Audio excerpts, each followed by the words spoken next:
Paparan kali ini saya akan menjelaskan tentang scrub the heart judulnya ya. Jadi bagaimana kita mau melakukan penyuntikan intravena melalui jalur infus dan harus melakukan penggosokan di konektor.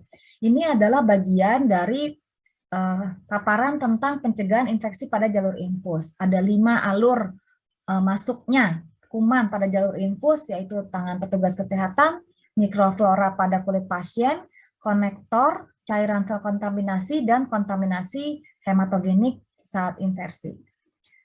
Kali ini yaitu yang ketiga tentang kolonisasi pada korektor. Idealnya kita memiliki jalur infus yang closed system dan bentuknya luar lock ya. Jadi kalau ada konektor bentuknya udah bukan lagi tip melainkan luar lock yang berulir, dan idealnya ada extension tube.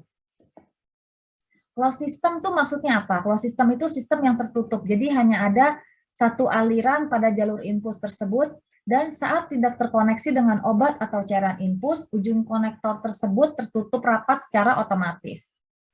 Semakin sering buka tutup jalur infus, maka akan semakin tinggi risiko infeksi. Tidak semua tempat memiliki closed system ini, tetapi kita bisa melakukan scrub the heart di mana saja, yaitu menggosok konektornya. Kalau memiliki closed system itu lebih baik lagi. Apa yang dimaksud dengan needleless connection adalah saat kita melakukan injeksi obat intravena, kita tidak menusuk konektor. Jadi kita tidak menusuk dengan jarum, melainkan hanya menggunakan luar lock tadi untuk melakukan injeksi. Prinsipnya adalah jangan ada jalur infus yang terbuka atau terpapar udara luar. Dengan adanya konektor closed system, maka dia secara otomatis akan tertutup jika tidak digunakan. Nah, kalau teman-teman menggunakan three-way, maka ada penutupnya nih, ada stoppernya nih di three-way. Ini tidak boleh hilang ya. Ini kalau tergelinding, maka terpaparlah jalur sirkuit ini dengan kuman luar. Biasanya akan ada pembelaan, tapi kan yang biru-biru ini sudah kita putar supaya menutup. Tetap saja yang biru ini berfungsi untuk menyetop aliran. Tapi kita harus tetap melindungi area yang steril di dalam yang bersambungan dengan pembuluh darah dengan penutup ini ya. Jadi ini harus tetap tertutup kalau tidak digunakan.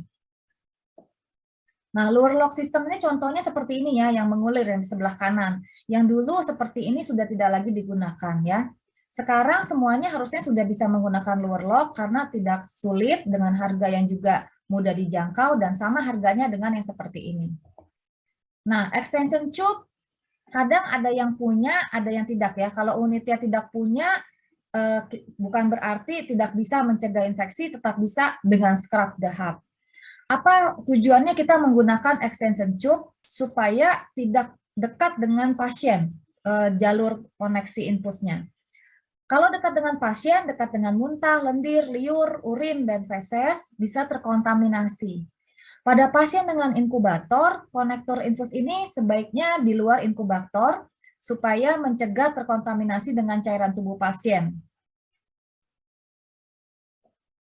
Penting dalam penyuntikan obat intravena, yaitu melakukan antisepsis konektor infus dengan scrub, tapi bukan swab. Swab itu dioles ya, di swab. Tapi scrub itu digosok ya. Jadi digosok konektornya dengan cairan antiseptik selama 15 detik.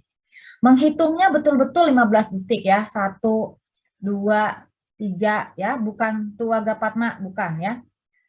Harus selalu menyediakan penutup, baik itu spade steril ataupun stopper yang steril ya, untuk menutup bagian konektor yang terbuka. Kemudian jangan menusuk selang infus ya, seperti ini sudah tidak lagi kita lakukan.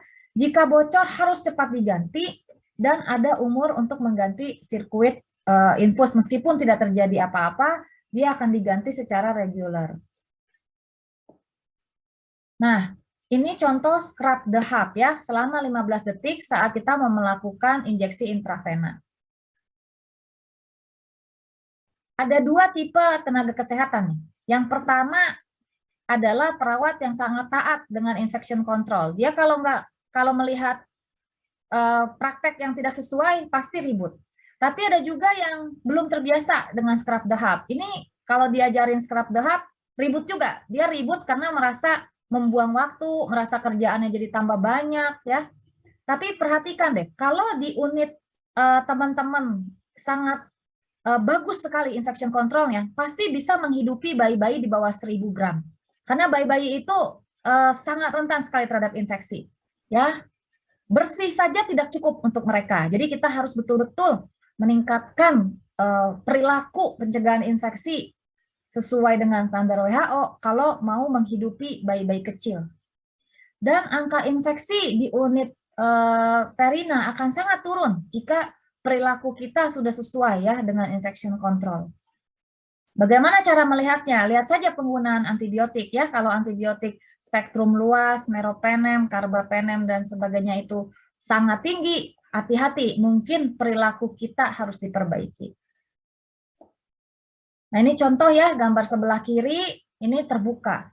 Pertanyaannya, ini mau dipakai apa mau dibuang? Kalau mau dibuang, silakan masuk ke pembuangan. Jika mau dipakai, dia tidak boleh terbuka. Misalkan mau disiapkan, oh, yuk kita siapkan sirkuit infus karena pasiennya mau dipasang infus. Ini harus tertutup. Kemudian ini foto rekayasa ya, jadi pasiennya sebenarnya tidak terpasang infus, rekayasa untuk menunjukkan bahwa ini praktek yang salah, jadi tidak boleh melakukan ini ya. Mari kita turunkan infeksi nosokomial di unit perinatologi.